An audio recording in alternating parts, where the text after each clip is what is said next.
예. 오늘은 두 번째 해상의 표적을 보겠습니다. 예수님의 공생애 가운데서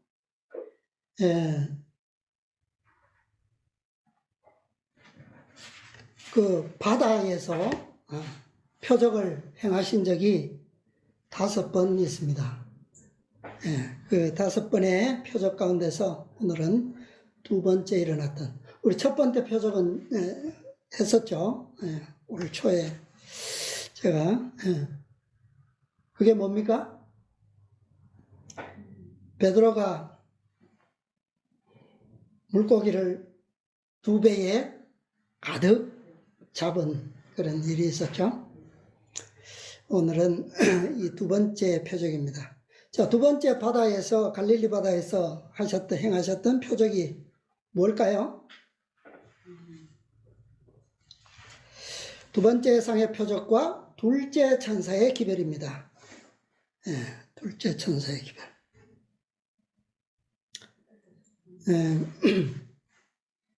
이 예수님의 공생의 가운데서 이 갈릴리라고 하는 지역은 예수님 공생의 사역의 중심지죠. 그래서 이 갈릴리를 빼놓고는 예수님의 공생애를 우리가 말할 수가 없습니다. 이것은 바로 말세에 일어나게 될, 바다에서 일어나게 될 상황에 대한 예수님의 예언과도 같은 경험이에요. 우리가 바다를 생각할 때, 물론 갈릴리는 바다라고 하기에는 작죠. 호수죠. 그죠? 호수인데, 그러나 이 바다라고 하는 그 단어를 우리가 예언적으로 해석할 때 바다를 뭘로 해석합니까? 물론 세상인데 더 좁게는요, 더 구체적으로는 백성들, 그죠? 하나님의 역사가 일어나는 그 백성들을 의미하고 있습니다. 자, 누가복음 21장에 한 말씀 먼저 볼까요? 누가복음 21장 25절입니다.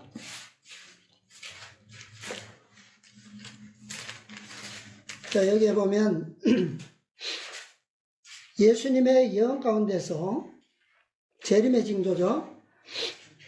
1월 성신에는 징조가 있겠고 땅에서는 민족들이 바다와 파도의 우는 소리를 인하여 혼란한 중에 뭐하리라?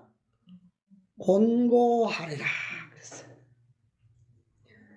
자, 제가 지난 첫 번째 해상 표적에서는 첫째 천사의 기별에 대한 것을 우리가 깊이 연구하지는 않았는데요. 이것은 이 재림운동이 일어날 때 바로 둘째 천사의 기별이, 첫째와 둘째 천사의 기별이 전해질 당시에 바로 이 예언이 1월 성신의 징조가 어떻게 해요? 성취되었죠. 그리고 땅에서는 민족들이 그 터키가 멸망하게 되는 그런 징조가 성취되었고요. 그 다음에 또 바다와 파도의 우는 소리를 인하여 혼란한 중에 곤고하리라. 자, 이 백성들 중에서 일어나는 일들에 대해서 경고하고 있습니다. 예언하셨어요. 자, 다른 말씀, 오늘 본문의 말씀 보겠습니다. 마가복음. 자, 이러한 가운데서 바다에서 어떤 일들이 일어나게 될 것인가. 마가복음 4장 35절부터 41절까지 보겠습니다. 그날 저물 때에 제자들에게 이르시되 우리가 저 편으로 건너가자 하시니 저희가 무리를 떠나 예수를 배에 계신 그대로 모시고 가매 다른 배들도 함께 하더니 큰 광풍이 일어나며 물결이 부딪혀 배에 들어와 배에 가득하게 되었더라. 첫 번째 그 표적에서는 배에 무엇을 가득 채웠는데요? 물고기를 가득 채웠는데 지금은 무엇이요? 물이. 이 필요한 게 아니죠. 예수께서는 고물에서 베개를 베시고 주무시더니 제자들이 깨우며 가로되 선생님이여 우리의 죽게 된 것을 돌아보지 아니하시나이까 하니 예수께서 깨어 바람을 꾸짖으시며 받아들어 이르시되 잠잠하라 고요하라 하시니 바람이 그치고 아주 잔잔하여지더라. 이에 제자들에게 이르시되 어찌하여 이렇게 무서워하느냐 너희가 어찌 믿음이 없느냐 하시니 저희가 심히 두려워하여 서로 말하되 저가 뉘기에 바람과 바다라도 순종하는고 하였더라. 예수님께서 어디에 계셨습니까? 고물에서 주무셨어요. 그 배의 선미 끝에 맨 뒤에 그죠? 거기에서 주무시고 계셨어요. 자, 이 사건을 이 경험을 생각해 보면 오늘날의 재림 선구자들의 경험이 또 어렴풋이 비슷하게 생각이 납니다. 자, 이 날이 언제냐 하면 이날은 예수님께서 두 번째 갈릴리 선교 여행 중이셨는데요. 특별히 이날은 그 예수님께서 여러 번 위대한 설교를 하셨죠. 한 번은 산 위에서 하셨고 또 한 번은 바닷가에서 하셨고 또 뭐 다른 집안에서도 하셨고 성전에서도 하셨고 그런데 가장 큰 기억에 남는 어떤 설교가 있어요? 네, 그것은 산상설교죠. 자, 오늘 이 사건의 직전에 있었던 예수님의 위대한 설교는 해변에서의 설교였습니다. 네. 해변에서 종일 설교하시면서 봉사하셨는데 아주 그 기억에 남는 가르침을 주셨죠. 네. 자, 조금 우리가 이것을 이 경험을 좀 이해하기 위해서는 첫 번째 갈릴리 선교에서부터 좀 이해하는 것이 좋겠습니다. 자, 첫 번째 갈릴리 선교에서 예수님께서 하셨던 대표적인 설교가 뭐냐면 집사님 방금 말씀하셨던 산상설교입니다. 이 산상설교의 내용의 성질은 뭐냐면 천국의 속성과 원칙을 설명하셨어요. 그죠? 율법에 대해서 설명하셨어요. 그 다음에 첫 번째 갈릴리 선교에서 많은 병자들을 고치셨는데 대표적인 문둥병자, 중풍병자, 손 마른 사람, 소경, 벙어리, 귀신 들린 사람 여러 사람들을 고쳤어요. 그 중에 가장 대표적인 표적의 믿음을 예수님께서 보여주셨는데 그것은 백부장의 믿음이었어요. 백부장의 믿음. 그 다음에 예수님께서 이 첫 번째 선교여행에서 가장 핵심적으로 하셨던 대표적인 사업인데 그것은 12 제자를 임명하는 사업이었습니다. 그 다음에 이 기간 동안에 예수님께서 베드로에게 주신 제자들에게 주신 기별이 있어요. 그 기별의 핵심이 뭐냐면 바로 첫 번째 표적에서 해상 표적에서 보여주셨던 명령입니다. 어디 가서 그물을 내려 고기를 잡으라고요? 깊은 데로 가서 그물을 내려 고기를 잡으라 라고 하는 것이 첫 번째 선교 여행에서의 기별이에요. 자, 그 다음에 두 번째 갈릴리 선교에 오늘 이 내용과 관련이 있는데요. 이 두 번째 갈릴리 선교에서의 핵심적인 설교는 말씀드린 것처럼 해변에서의 설교입니다. 비유로 가르치셨던 설교예요. 자, 첫 번째 이 산상설교가 뭐라고요? 천국의 속성과 원칙에 대해서 설명했다 그랬죠. 근데 이 해변에서의 비유는 원칙적인 것보다는 그 원칙을 가지고 이 원칙의 속성들이 우리 사람들에게 미치는 영향력과 결과를 설명하신 거예요. 그렇죠? 누룩의 비유, 그 다음에 씨 뿌리는 비유, 그 다음에 씨앗의 비유, 뭐 여러 가지 비유들은 다 뭐예요? 천국의 원칙이 아니고 그 원칙을 통해서 이루어지는 과정과 결과를 설명한 거예요. 결과. 그 다음에 이 두 번째 선교 여행에서도 많은 병자들을 고치셨습니다. 과부의 아들도 살리시고 눈 멀고 벙어리 귀신 들린 사람과 광인도 고쳐주시고 또 야이로의 딸을 고치셨어요. 이 기간 동안의 대표적인 믿음은 12해 혈루병을 앓는 여인의 믿음을 예수님께서 특별히 언급하셨어요. 그 다음에 이 두 번째 선교에서 제자들에게 주신 핵심 기별은 어찌하여 이렇게 무서워하느냐, 너희가 어찌 믿음이 없느냐라고 하는 기별입니다. 이게 두 번째 선교예요. 세 번째 갈릴리 선교 앞으로 보겠지만 여기서도 놀라운 설교가 있습니다. 표적도 있고 믿음이 있고 기별이 있어요. 생명의 떡에 관한 설교를 하셨어요. 생명의 떡. 그 다음에 사업으로는 12제자를 파송하셨어요. 그 다음에 기별은 보리떡 5개의 표적을 통해서 기별을 주셨습니다. 그 다음에 내니 두려워 말라. 제자들에게는 특별히 이 기별을 주셨어요. 너희도 가려느냐? 제자들이 다 물러갔을 때, 떠나갔을 때 예수님께서 제자들에게 너희도 가려느냐 그랬어요. 베드로가 뭐라고 대답했습니까? 주여, 영생의 말씀이 여기 계심에 우리가 네게로 가오리까. 이것이 세 번째 갈릴리 선교에서 있었던 그런 특징입니다. 자, 이제 본론으로 다시 돌아갔어요.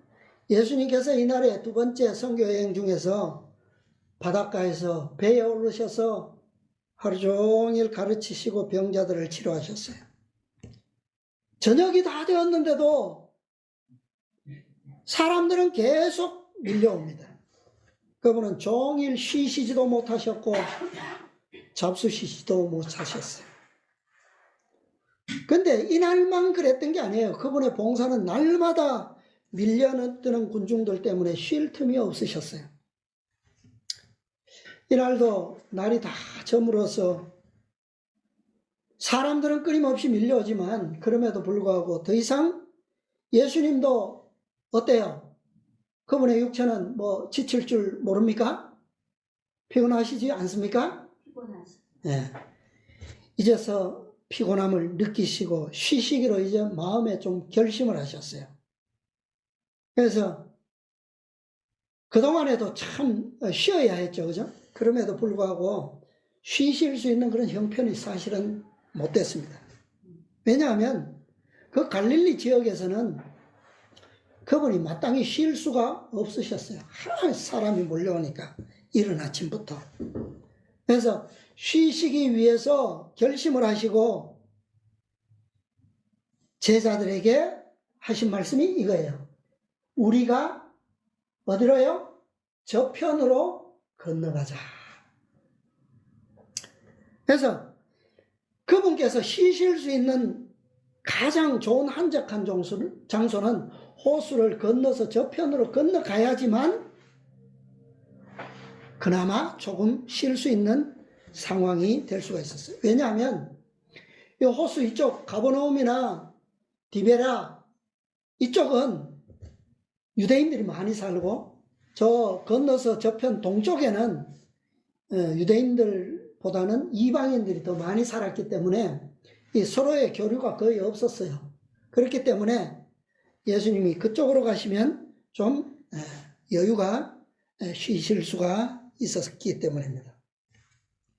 자, 이제 시대의 소망 좀 찾아보겠습니다. 334페이지입니다. 여기서부터는 말씀을 우리가 좀 찾아보면서 334페이지요. 구속의 역사는 732페이지입니다. 732페이지 왼쪽에 가운데 문단 보겠습니다. 잠잠하라 고요하라 그 창 왼쪽 가운데 예수께서는 군중을 떠나시자마자 제자들은 예수를 배에 계신 그대로 모시고 황급히 출발하였다. 그러나 그들만 떠난 것은 아니었다. 해변 가까이에는 다른 고기 잡는 배들이 있었는데 이 배들은 예수를 따라 여전히 그를 보고 싶어하며 그의 말씀을 듣기를 갈망하는 사람들로 삽시간에 가득 찼다. 어디에요? 아니, 해변에서 설교를 끝내시고 쉬시기 위해서 배를 출발시켜서 바다를 건너기 위해서 운행 중인데 그 바다 위에 뭐가요? 다른 배들이 또 따라오는 거예요. 말씀을 듣기를 원하는 사람들이 또 줄지어 따라옵니다. 오늘 보는 이 작은 이 갈릴리 바다에서 일어나는 두 번째 표적 사건, 이것은 자, 어떤 일들이 일어났죠? 아까 예수님께서 주무시는 동안에 광풍이, 폭풍이, 그죠? 파도를 일으켰어요. 그래서 필요한 고기는 안 차고 뭐가 찼어요? 물만 가득 채우는 그런 역경의 시련의 밤이 왔습니다. 이것은 마치 1844년도에 밤중 소리 전후로 그 재림운동의 경험을 상징적으로 보여주는 것 같습니다. 1844년 여름에만 이 밤중 소리 동안에 얼마가 나왔다고요? 교회로부터 몇 명이 나왔다고요? 5만 명이 나왔다고 그랬어요. 그러니까 사람이 기존 교회에 있어야 되는데 이 재림운동의 기별을 듣고 그들이 교회로부터 어디로요? 나온 거예요. 갈릴리 바다에서 예수님의 말씀을 듣던 백성들이 예수님을 떠나면서 다 따라올 수는 없겠죠. 왜? 배가 없으니까, 그죠? 그러나 고기 잡는 배들이 있는 만큼은 다 어떻게 해요? 그분을 따라 나선 거예요. 어디에서? 많은 사람들이 이 갈릴리 서쪽 해변에서 가브나움 해변으로부터 적막한 동쪽 해변으로 따라 나온 거예요. 이 방향이 의미가 있어요. 동쪽으로 따라 나왔어요. 동쪽으로. 자, 출발은 매우 좋습니다. 매우 좋아요. 자, 그 다음 문단 보겠습니다. 구주께서는 마침내 군중들의 압박에서 노연하셨다. 피곤과 시장길을 이기지 못하신 예수께서는 뱃전에 누우셔서 이내 잠이 드셨다. 잔잔하고 상쾌한 저녁이었다. 호면은 한결같이 고요하였다. 그런데 갑자기 어두움이 하늘을 덮더니 바람이 게네사렛 동쪽 연안 일대의 산골짜기들을 맹렬히 엄습하고 뒤이어 호수에는 갑자기 폭풍이 일어났다. 출발할 때는 물결도 조용했고 잔잔했고 구름도 없었고, 그죠? 아주 상쾌한 기후에 아주 좋았어요. 예수님께서 비록 배에 서지만 쉬시기에는 참 편안한 상태였습니다. 근데 갑자기 뭐부터 왔다고요? 어두움이 하늘을 덮어버렸어요. 그 다음에는요, 바람이 산골짜기를 내려와서 호수에 폭풍 파도를 일으켰어요. 근데 바람이 어디에서 시작되었다고요? 어디서? 동쪽에서. 이 마지막 때에 예수님께서 재림하시는 광경을 보면 작은 구름이 어디에서 나타난다 그랬습니까? 동쪽에서. 그런 것처럼 1844년에 재림운동의 기별이 외쳐졌던 방향도 동쪽으로부터 오는 거예요. 왜? 동쪽은 어느 곳입니까? 그리스도께서 오시는 방향이에요. 그분께서 서 계시는 방향이고 그분께서 중보하시는 곳이고, 동쪽은 항상 문이에요. 문. 그분께서 오시는 문. 자, 그 다음 또 보겠습니다. 노한 바다에 해는 져서 칠흑 같은 어둠이 깔렸다. 평소의 밤은 이렇지 않아요. 평소의 밤은. 근데 어떤 어둠이라고요? 칠흑 같은 어둠. 포효하는 바람에 격동하는 파도는 제자들이 담배를 사납게 때리면서 삼켜버릴 듯이 위협하였다. 저희 생애를 그 호수에서 보낸 그 강인한 어부들은 많은 폭풍을 겪으면서도 지금까지 그들의 배를 안전하게 이끌어 올 수 있었으나 그러나 이번만은 그들의 능력과 기술이 아무런 소용이 없었다. 그들은 태풍에 붙들려서 꼼짝할 수가 없었고 배가 물에 차는 것을 보자 그들은 어떻게 해요? 희망을 잃고 말았다. 제자들이 그 갈릴리의 바다는 자기의 뭡니까? 직장이잖아요, 직장. 그죠? 뭐 그들만큼 이 바다에 대해서 잘 알고 능숙한 사람이 누가 있어요, 그죠? 여태까지 이런 폭풍을 겪어본 적이 없어요. 그들이 지금까지 가져 있던 모든 기술이 이 폭풍에는 통하지 않는다는 거죠. 자, 그 다음 문단 또 좀 읽어주시기 바랍니다. 맨 아래 문단입니다. 자신을 구원하려고 노력하는데 열중한 그들은 예수께서 선상에 계신 것을 잊어버렸다. 저희 노력이 수포로 돌아가고 죽음만이 앞에 놓인 것을 깨닫자 그들은 누구의 명령으로 바다를 횡단하기 위하여 출발하였던가를 기억하였다. 그들의 유일한 소망은 예수님에게 있었다.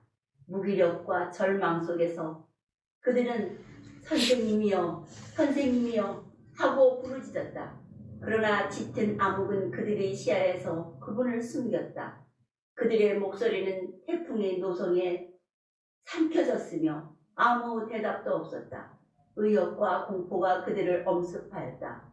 예수께서 그들을 버리셨는가? 질병과 사기와 사망까지도 정복하셨던 그분께서 이제 당신의 제자들을 구하실 힘이 없으시단 말인가?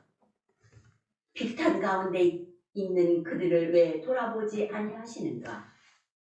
그들은 다시 불렀으나 성난 강풍의 비명소리밖에는 아무런 대답이 없었다. 그들의 배는 벌써 가라앉기 시작하였다. 잠깐 후에는 분명히 줄인 바닷물이 저들을 삼켜버릴 것이었다. 네, 거기까지 먼저 보겠습니다. 자, 재림운동이 어떻게 시작되었습니까? 그것이 어떤 사람들의 계획과 뜻에 의해서 재림운동이 시작됐어요?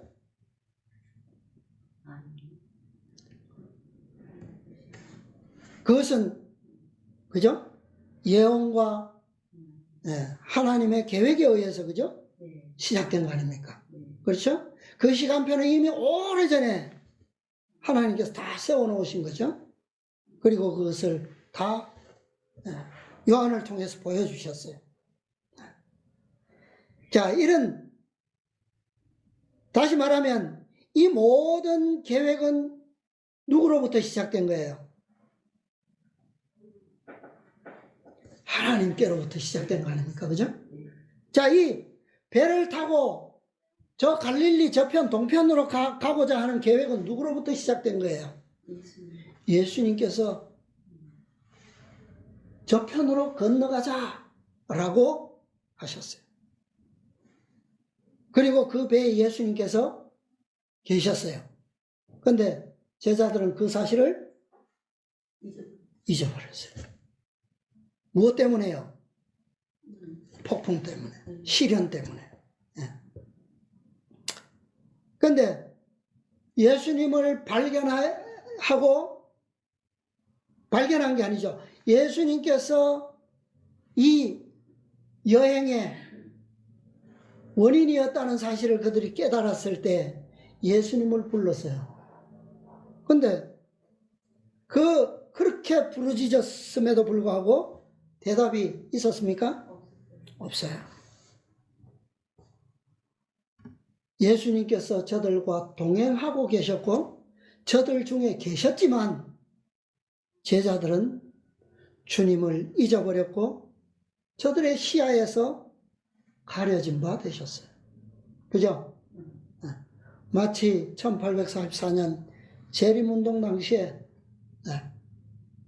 그 대실망 당하기 직전의 그 경험들이 그들은 참 희망을 가지고 그 위대한 기별을 가지고 그들은 희망차게 출발했지만 그들은 순식간에 순간적인 시련을 통해서 그들은 누구를 잃어버렸어요? 예수님을 잃어버렸어요. 그들은 순식간에 칠흑 같은 어둠 속에 갇히고 말았습니다. 자, 이 제자들의 모습 가운데서 우리는 그때 그 실망과 그들의 신앙을 잘 좀 볼 수 있겠죠? 오늘 이 갈릴리의 제자들과 동행한 많은 배들처럼 많은 배들이 고깃배가 사람을 태우고 출발했어요. 그런데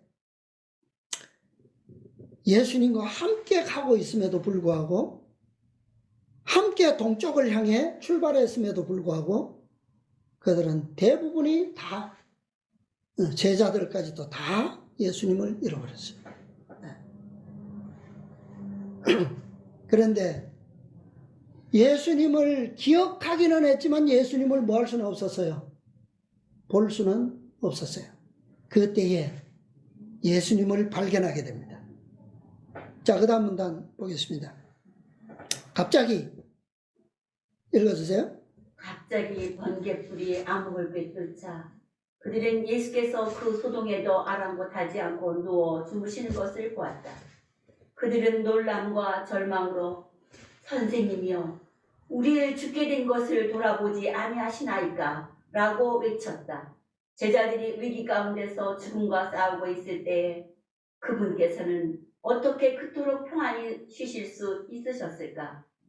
그들의 부르짖는 소리에 예수께서는 잠이 깨셨다. 눈부신 번갯불이 그분을 비췄을 때 그들은 하늘의 평화가 그분의 얼굴에 나타난 것을 보았다. 그들은 그분의 시선에서 자아를 잊은 부드러운 사랑을 느끼자 마음을 그분께로 향하면서 주여 구원하소서 우리가 죽겠나이다 라고 부르짖었다. 그같이 부르짖은 영혼은 결코 무시당하지 않았다. 제자들이 최후의 노력을 다하기 위하여 그들의 노를 붙잡을 때 예수께서 제자들 가운데 서신다. 태풍은 격노하고 파도는 그들을 덮치며 번갯불은 그분의 얼굴을 환히 비춘다. 그분께서는 자비와 봉사에 그토록 자주 쓰셨던 손을 드시고 성난 파도를 향하여 잠잠하라 고요하라고 말씀하신다. 예. 자, 예수님을 어떻게 발견하게 됐습니까? 제자들이 어떻게 해요? 무엇 때문에요? 번개불이. 번개불.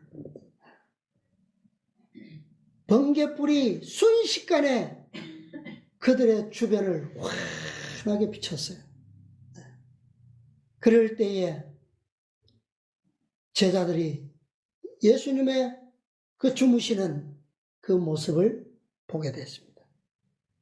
그분의 얼굴에 뭐가 나타났습니까? 뭐가 있었어요? 하늘의 평화가. 어떻게 그럴 수가 있죠? 어떻게? 폭풍이 휘몰아치고 배에는 물이 파도가 쳐서 아주 배에 물이 가득하게 되었는데 그런 순간에도 어떻게 이럴 수가 있습니까? 이것은 만약 제자들이 그동안에 예수님 곁을 따라다니면서 그분께서 행하시는 것과 그분의 가르침과 그분의 왕국의 속성들을 믿음으로 배웠더라면 가질 수 있었던 그들의 신앙이에요. 이게 모습이에요. 그러니까 이것은 예수님께는 당연한 거야. 그것이 아니라 이 모습은 뭐요? 제자들과 오늘날 이러한 형편에 당할 우리가 과연 예수님을 그동안 따라다녔더라면 믿음으로 그분을 보고 배웠더라면 가지게 되었을 마땅한 모습이라는 거예요. 이것은. 네. 그죠? 그분만 가능한 게 아니에요. 이것은. 네. 아까도 교과에서도 말씀드렸지만 그분의 3년 반 동안의 공생에는 3번 받으신 그 시험은 누구를 위한 거라고요? 우리를 위한 모본으로 이기신 거라는 거예요. 모본. 네. 자, 여기에 중요한 것은 뭡니까? 칠흑 같은 어둠을 꿰뚫을 수 있는 것, 그것은 뭡니까? 번개불이에요. 번개불이야말로 매우 짧은 순간이지만 주변의 모든 상황을 단번에 꿰뚫어 볼 수 있는 유일한 빛이에요. 그렇죠? 예. 정말 신기하게도 우리가 그렇게 폭풍을 치고 어두운 밤에도 번개불 순식간에 치는 그 모습 속에서는 어떤 멀리 있는 것도 우리가 다 볼 수 있어요. 그죠? 어떻게 그렇게 그 짧은 순간에 선명하게 그것이 눈에 선명하게 이미지가 남는지 알 수가 없어요. 네. 그죠? 제자들이 이 번쩍이는 번개불의 비침을 통해서 그리스도의 얼굴을 발견했던 것처럼 그리고 그분의 모습 가운데서 그런 태도와 그런 것까지 다 알 만큼 뭐예요? 그 번개불은 선명하게 그분을 조명해 줬어요. 그것처럼 1844년에 대실망 직후에도 바로 이러한 번개불이 그들을 비춰줬어요. 재림기별에 동참했던 제자 누굽니까? 하이람 에드슨에게 순간적으로 번개불이 내리 비쳤어요. 그 어디서 나온 빛입니까? 어디에서요? 예. 이 빛은 바로 하늘 성소에서 비춰진 빛이에요. 지성소로부터 셋째 천사의 기별을 통해서 그들로 하여금 그분께서 계시는 하늘 지성소로 인도하시는 그리스도의 놀라운 섭리에 의한 번개불이었습니다. 네. 그들은 이제는 그곳에서만 그분을 뭐 할 수 있어요? 발견하고 만날 수 있을 것이었습니다. 자, 이 번개불이 뭘까요? 이 번개불이 사도 베드로는 이렇게 말하죠. 베드로후서 1장 19절 또 우리에게 더 확실한 뭐가 있다고요? 예언이 있어. 어디에 비추는 등불이라고요? 어두운 데 비치는 등불과 같으니 날이 새어 샛별이 너희 마음에 떠오르기까지 너희가 이것을 주의하는 것이 가하니라. 이때가 바로 제자들이 거의 어디에요? 이제 목적지에 도착할 그런 시간이 다 되어 가는데 그 시간이 언제라고요? 샛별이 떠오를 시간이었어요. 샛별이. 번갯불이 아니면, 하늘로부터 오는 이 강력한 빛이 아니면 우리는 칠흑 같은 어두움을 뚫을 수가 없어요. 판단할 수가 없습니다. 진리가 어디에 있는지, 그리스도께서 지금 어디에 계시는지 알 방법이 없어요. 이 예언의 빛은 지성소로부터 오는 그리스도께서 그들을 위해서 자비롭게 보내신 번갯불이었어요. 번갯불. 자, 335페이지 계속 이어지는 문단 보겠습니다. 폭풍은 그치고 큰 파도는 잔잔하게 가라앉았다. 구름이 그치고 별들은 반짝거렸다. 배는 고요한 바다 위에 떠 있었다. 그때 예수께서는 제자들을 돌아보시면서 슬픈신 듯 이렇게 물으셨다. 어찌하여 이렇게 무서워하느냐? 너희가 어찌 믿음이 없느냐? 제자들 중에는 침묵이 흘렀다. 베드로까지도 자기의 마음에 가득 찬 경외심을 감히 표현하려 들지 않았다. 어떤 믿음일까요? 너희가 어찌 믿음이 없느냐? 어떤 믿음일까요? 그날 종일 낮에 예수님께서는 무엇을 말씀하셨다고요? 씨 뿌리는 비유를 말씀하셨어요. 그날의 비유의 이 결론이 뭐냐면 겨자씨 한 알과 같으니라고 천국을 그렇게 설명하셨어요.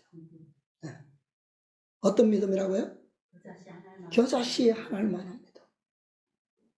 그래서 누가복음 17장 6절에 보면 너희에게 겨자씨 한 알만한 믿음이 있었다면 이 뽕나무들어 명하여 뿌리가 뽑혀 바다에 심기우라 하였을 것이요 그것이 너희에게 뭐 했으리라? 순종하였으리라. 이게 어떤 믿음이라고요? 겨자씨 한 알입니다. 근데 1844년 대실망이 있은 후에 이런 믿음을 가진 자들이 있었습니까? 5만 명이나 되는 사람들이 교회를 나와서 이 기별을 따라 나왔어요. 그런데 실망을, 그 위기의 시련을 겪은 직후에 얼마나 남았습니까? 이런 믿음을 가진 사람이, 겨자씨만한 믿음을 가진 사람이 얼마나 있었어요?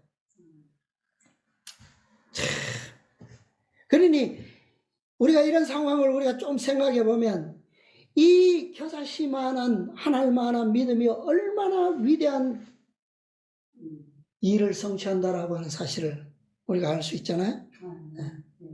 정말 이 1844년 실망 후에 이런 믿음을 가진 사람을 찾기는 겨자씨, 땅에 떨어진 겨자씨 하나를 찾기만큼 보기 힘들었어요. 이것은 바로 이 시련을 믿음으로 이겨내지 못하면 저들 앞에 나타날 더 큰 위기 앞에서는 어떻게 될까요? 더 큰 위기 앞에서는 이제 겨우 뭐예요? 5번의 표적 중에 겨우 2가지의 표적만을 우리가 경험하고 보고 있는 거예요, 지금. 아직 셋째 천사의 기별이 올 것이고, 셋째 천사의 기별의 그 엄청난 경고의 음성을 보십시오. 그 이전에는 그런 음성이 없어요, 그죠? 네. 그걸 어떻게 감당해요? 이 믿음이 준비되지 못하면 그들은 셋째 천사의 기별 앞에서는 속수무책이 될 수밖에 없다는 거예요. 이른 아침에 이제 햇빛이 평온한 바다를 축복처럼 어루만지고 있었습니다. 그때 예수님과 제자들은 목적지의 해변에 도착했어요. 그러나 그들이 그 바닷가에 발을 내딛자마자 밤새 겪었던 그 경로한 태풍보다 더 큰 무서운 광경이 저들 앞에 탁 전개되었어요. 그게 뭔지 아세요? 밤에 겪었던 태풍은 아무것도 아니야, 이제는. 그게 뭐예요? 두 광인이 어디에서 나타났습니까? 무덤 사이에서 뛰쳐나와서 그들의 길을 탁 버티고 말았어요. 이 무덤 사이에서 나온 이 광인들을, 그 길을 지난 사람이 없습니다. 예. 그리고 지난 첫 번째 선교 여행 때 예수님께서 두 안식일 전에 저 설교 시간에 말씀드렸죠. 안식일에 회당에서 만났던 그 귀신 들린 사람, 갑자기 어떻게 했어요? 예수님께서 말씀하시는 도중에 소리 지르고 나왔어요. 사람들이 다 놀라서, 그건 아무것도 아니에요. 그 귀신은 아무것도 아니야. 이 귀신은 어떤 귀신이었습니까? 어떤 귀신이라고 그랬어요? 큰 군대 귀신이라고 그랬어요. 군대 귀신. 수천 명이나 되는 그런 군대 귀신. 그런 귀신이 지키는 길을 뚫고 갈 사람은 아무도 없어요. 그래서 그 두 광인이 뛰쳐나오자마자 믿음이 준비되지 못했던 제자들은 어떻게 했을까요? 혼비백산에서 다 도망가 버리고 없었어요. 아무도 남지 않았습니다. 한 사람도 남지 않았어요. 제자들이 도망가다가 뭔가 깨달음이 있었어요. 저들 곁에 누가 없습니까? 예수님이 계시잖아요. 그것을 깨달았을 때 그들은 다시 돌아왔어요. 돌아오니까 예수님께서는 저들이 도망치던 그 자리에 지금도 그대로 서 계셨어요. 자, 이것은 누구의 믿음이어야 됩니까? 예수님께서 지금 그 두 군대 귀신 들린 사람 앞에서도 흔들림 없이 서 계시는 그분의 모습, 그건 누구의 모습이어야 되는 거예요? 지금까지 예수님께 배우고 그분을 따라다녔던 그들의 믿음이 되어야 되었다는 거예요. 네. 도망칠 것이 아니라, 그죠? 네. 이것이 바로 셋째 천사의 기별을 받아야 될 백성들의 믿음의 준비였어요. 이것을 예수님처럼 당당하게 서서 이기지 못하는 믿음은 결코 셋째 천사의 기별을 받아들일 수도 14만 4천인이 될 수도 없다는 말입니다. 그들이 당할 시험은 감히 뭐요? 꿈도 꾸지 못하는 거예요. 자, 그 다음에 336페이지 오른쪽 페이지요. 733페이지 왼쪽의 첫 문단입니다. 자, 한번 읽어주세요. 예수님께서 일어나셔서 폭풍을 대하셨을 때 그는 극히 평온하셨다. 예수께서 잠에서 깨어 폭풍을 대하셨을 때 그분은 극히 평온하셨다. 그분의 마음에는 두려움이 없었으므로 말이나 표정에 두려워하시는 기색이 없었다. 그러나 그분께서는 자신이 가지신 전능하신 능력에 의뢰하지 않으셨다. 그분께서 조용히 쉬신 것은 땅과 바다와 하늘의 주의 입장에서 하신 것이 아니었다. 그 능력을 그분은 버리셨던 바 내가 아무것도 스스로 할 수 없노라고 말씀하셨다. 그분께서는 하늘 아버지의 능력에 의뢰하셨다. 예수께서 쉬신 것은 믿음 곧 하나님의 사랑과 돌보심을 믿는 믿음 안에서였으며 폭풍을 잔잔하게 한 그 말씀의 능력은 하나님의 능력이었다. 아멘. 그 믿음은 어디에서 나온 거라고요? 하나님의 아버지를 믿는 네. 하나님의 말씀, 아버지의 말씀만을 신뢰하는 그것이 그분을, 이 두 광인을 당당하게 이기도록 맞설 수 있는 뭐야? 능력이라는 거예요. 아멘. 능력. 오직, 아니 그분 자신 안에도 뭐야? 그러한 능력이 충분히 있는데도 불구하고 그것을 버리시고, 왜요? 왜 그렇게 하셔야만 했습니까? 그분은 우리의 모범. 우리의 모범이 되시기 위해서. 네. 우리는 우리 자신 안에 뭐가 없어요? 신선의 능력이 없어요. 우리 스스로는 무엇을 완전하게 순종할 수 없다고요? 율법을 지킬 수 없다고요. 네. 우리에게 없는 것을 그분께서는 사용하지 않는. 사용하시면 안 되죠. 네. 우리와 똑같이 되셔야 합니다. 음. 그분의 능력은 전적으로 아버지의 말씀의 능력이었어요. 아멘. 네. 음. 자, 한 번 더 건너서 보겠습니다. 시간이 없기 때문에. 우리는 얼마나 흔히 제자들이 겪은 경험을 겪는가.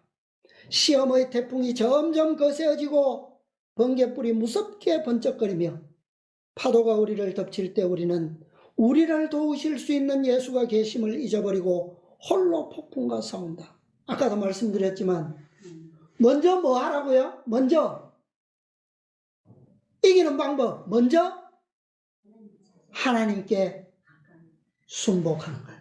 그죠? 네. 그런데 우리는 그것을 늘 잊어버리죠. 우리가 함께 계신 것을 잊어버려요. 우리와 동행하고 있는 계시는 그분을 우리는 없는 분처럼 여깁니다. 그리고 혼자 열심히 뭐예요? 이기기 위해서 싸워요. 야곱처럼. 하다가 안 되니까 절망 상태에 빠졌을 때야 겨우 뭐합니까? 겨우 그때야 주여 합니다. 진작에 뭐 해버리면요, 진작에 그리스도께서 동행하시는 것을 우리가 믿음으로 받아들이고 그분의 십자가를 지며 그분의 멍에를 우리가 매면 그냥 힘 안 들이고 쉽게, 그죠? 네. 이길 텐데. 너무 쉬워서 우습죠. 자, 그때에야 우리는 예수를 기억한다. 그러나 만일 우리를 구하시도록 예수께 요청한다면 우리의 부르짖음은 헛되지 않을 것이다.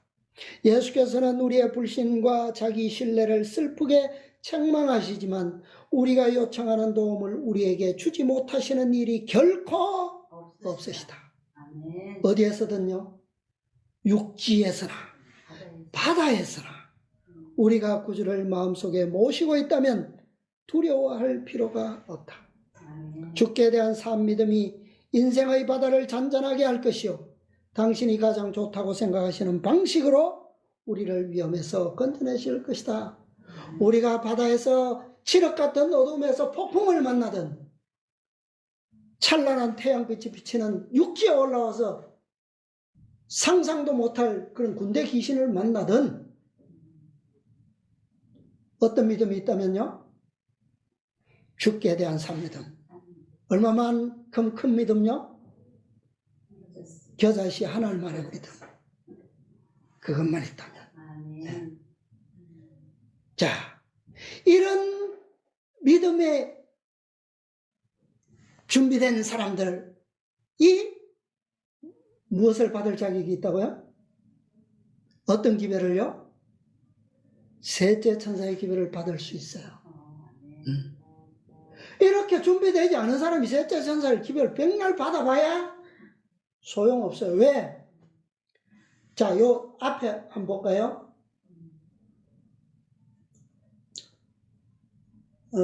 마가복음이 아니고 마태복음 8장. 마태복음 8장.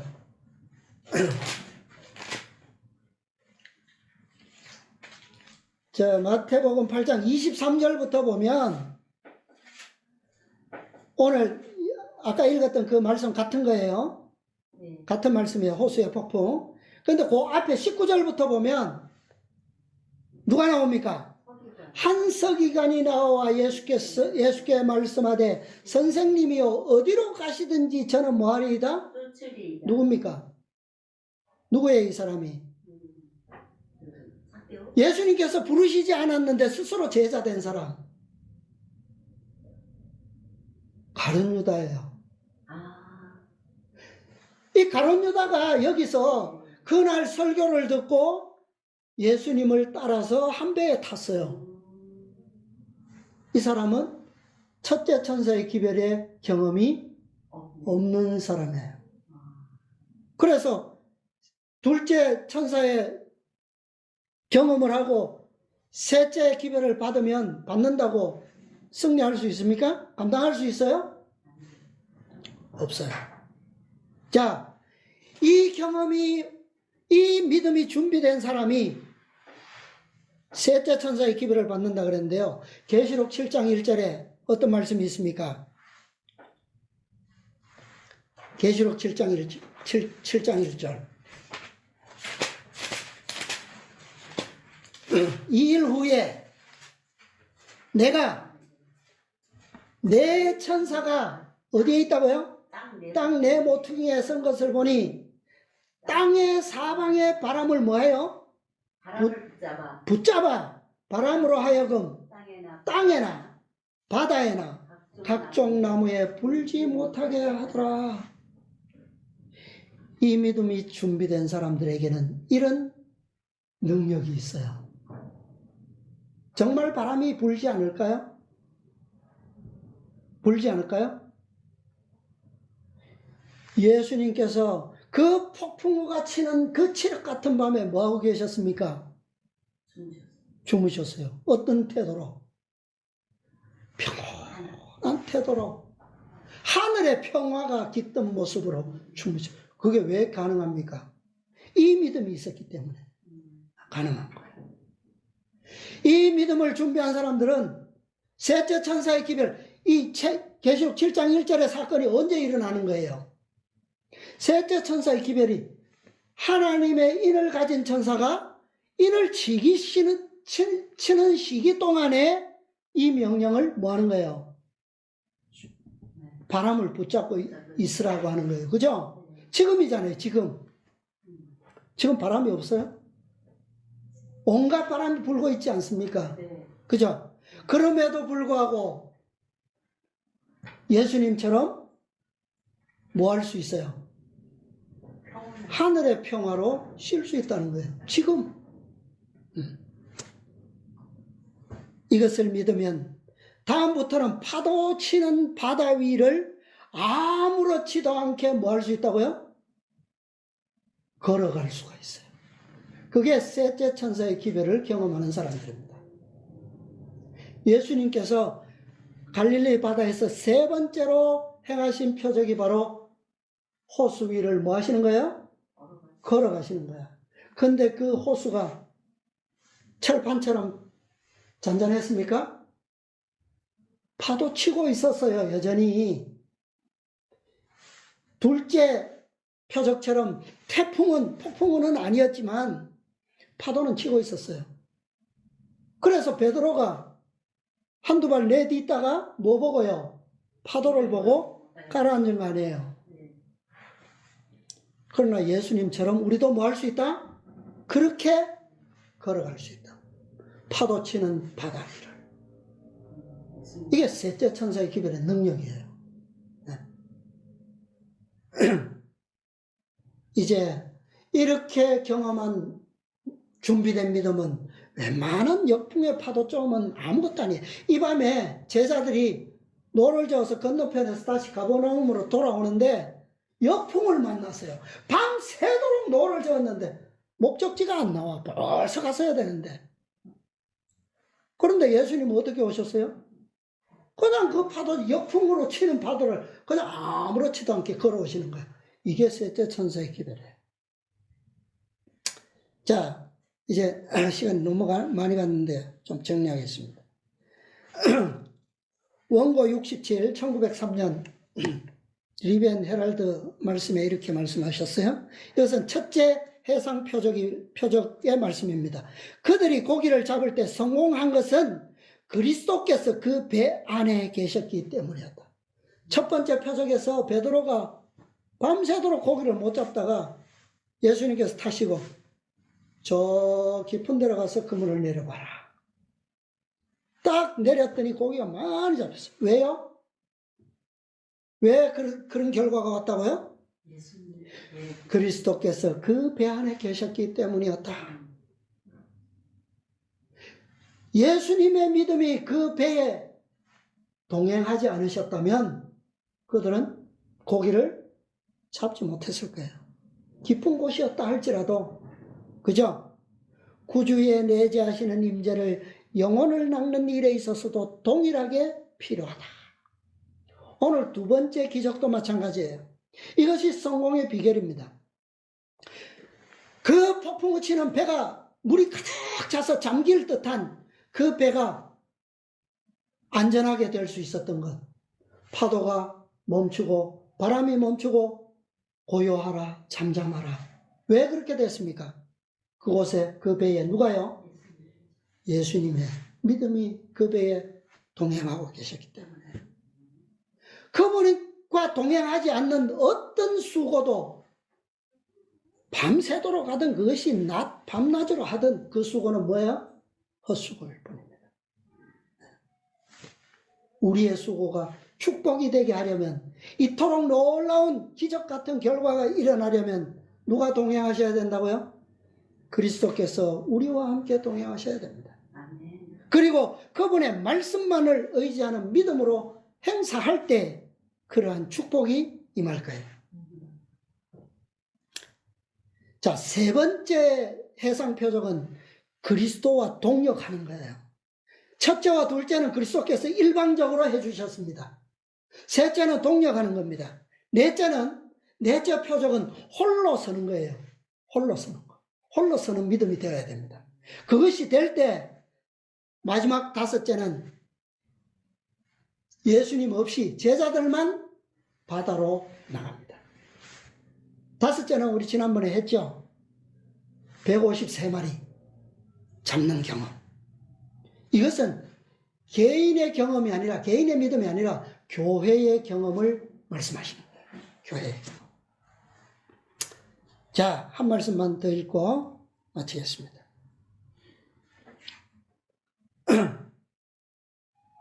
자, 이것도 첫 번째 표적에 관련된 말씀인데요. 원고 79, 1906년. 예수님께서 저들 어부들로 하여금 이러한 경험을 하도록 계획하신 것은 장차 저들이 영혼을 낚을 때 이를 토대로 용기를 얻게 하려 하심이었다. 이 놀라운 사건이 처량한 상태에 있던 그 어부들에게 끼친 영향이야 어찌 다 말할 수 있겠는가. 그리스도의 능력이 고기를 시몬의 그물 속으로 끌어들이기도 했지만, 무엇이요? 그리스도의 능력은 곧 그분의 뭐예요? 믿음이에요. 그죠? 그 믿음이 고기를 그물로 끌어들이기도 했지만, 성실한 마음을 가진 저들도 스스로 그리스도께서 저들을 위해 준비하신 그물 안으로 완전히 걸려들었다. 이게 뭐야? 너희는 먼저 하나님께 뭐 할지어다? 순복할지어다. 그리스도의 그 완전하신 믿음과 그 능력에 매료되어서, 그분의 그 온유하심에 매료되어서 우리가 끌려 들어갈 때, 그죠? 들어갈 때 그분의 믿음이 우리와 함께 하셔서 뭐요? 우리의 사명이 놀라운 그런 결과의 열매들을 맺게 된다는 거예요. 모든 것을 두고 예수를 쫓으니라. 우리의 믿음이 성장하기 위해서는 주님께서 말씀으로 내 그물 속에, 내 영혼의 육체 속에 있는 모든 악습들, 죄의 그 요소들을 몰아주실 때 우리가 또한 그분의 그물 안으로, 그분의 말씀 안으로 온전히 걸려들지 않으면 우리는 희망이 없어요. 그분께서 우리를 위해서 역사하실 때 우리는 믿음으로 그것에 응답되어야 됩니다. 그렇게 되면 오늘처럼 폭풍우 속에서도 잠잠하라 하고요. 그분처럼 평화를 누릴 수가 있어요. 마음을 그리스도께 굴복시킬 때 그분의 지배 아래 들어가면 어떤 우리의 천성, 악한 천성도 다 그분 안에서 정복이 될 수 있습니다. 그렇게 된 자들에게 뭐요? 셋째 천사의 사명이 주어지는 거예요. 그죠? 그래야 셋째 천사의 사명이 돼요. 왜요? 셋째 천사는 어디로부터 어디에 사명을 가지고 있습니까? 지성소의 사명을 가지고 있기 때문에 완전한 믿음이 아니고서는, 그리스도의 믿음과 그분의 능력이 아니고서는 결코 이 사명을 성취할 수가 없어요. 이렇게 준비된 자들에게 마지막 다섯째 사명, 교회적으로 그 일을 이루게 하실 겁니다.